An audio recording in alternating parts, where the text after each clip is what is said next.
Oke, record. Hai, aku baru saja membeli sebuah mikrofon jepit. So I think kenapa aku nggak bikin video aja sekalian ngecek kualitas mikrofonnya ya. Aku membeli ini di Tokopedia dengan harga 13.000 dengan ongkir 9.500 dan biaya Indomaret seharga 2.500. Ya, soalnya aku masih belum ada rekening, jadi kalau aku mau bayar aku harus menggunakan jasa Indomaret ya. Jadi total semua yang aku bayarkan adalah 25.000. Dan keesokan harinya barang ini sudah sampai di rumahku. Tetapi bukan itu yang akan kubahas hari ini. Yang akan kubahas hari ini adalah tentang toko online. Toko online.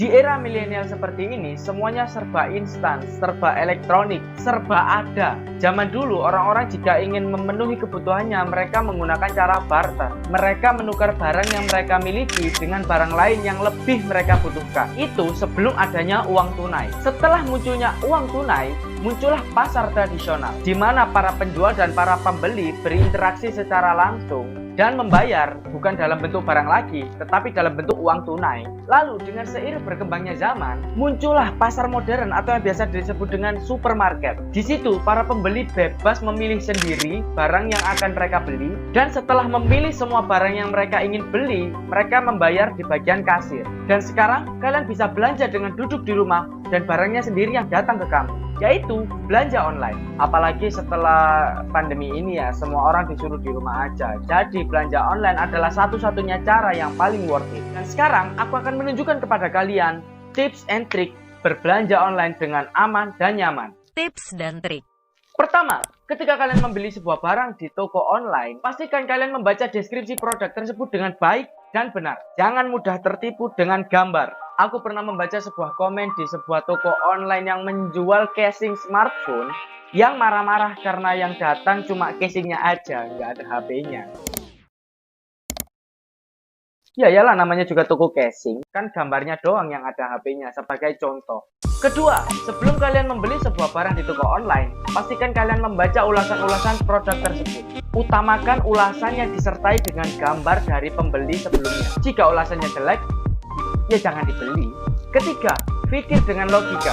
Jangan karena kalian terbujuk dengan harga yang murah, kalian asal beli aja gitu. Ya, jangan. Dulu aku pernah membeli sebuah sandal gunung seperti ini dengan harga 40.000. Waktu itu lagi flash sale, jadi aku percaya kalau harganya itu memang murah. Dan setelah aku beli dan aku bayar, yang datang seperti ini. Dan setelah aku pakai sandalnya selama 2 hari, hanya untuk ke warung dan pulang, sandalnya putus. Gimana mau dibuat naik ke gunung kalau dibuat ke warung aja putus? Dan jujur, aku pun baru saja tertipu.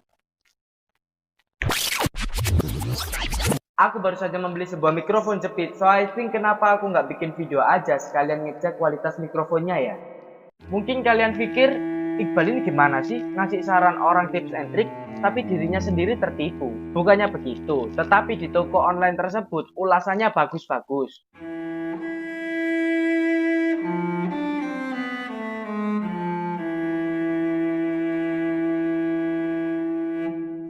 Judulnya jelas, mikrofon untuk smartphone. Tetapi saat ku coba, Cek, cek, tes, tes, tes, tes, tes, tes, tes.